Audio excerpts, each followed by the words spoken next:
Hey you and welcome to this video where I will help you out how to take profit on Tradovate.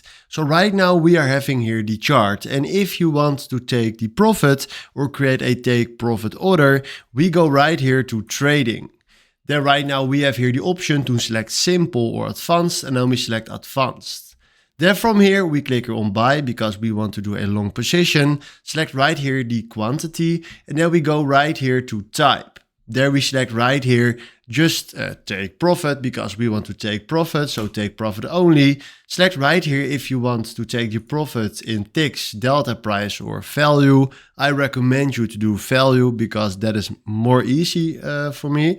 And then select right here, let's say something that if he goes up and we make $1,000, he will take the profit. So now we click here on send and then we do buy. And then right now you can find right here that we created ourselves a order with a take profit. So now when the price goes up and we have a profit of 1K, he will automatically close the trade and will take the profit. So hopefully this was exactly the video where I was looking for. Thanks for watching and have a wonderful day. Ciao.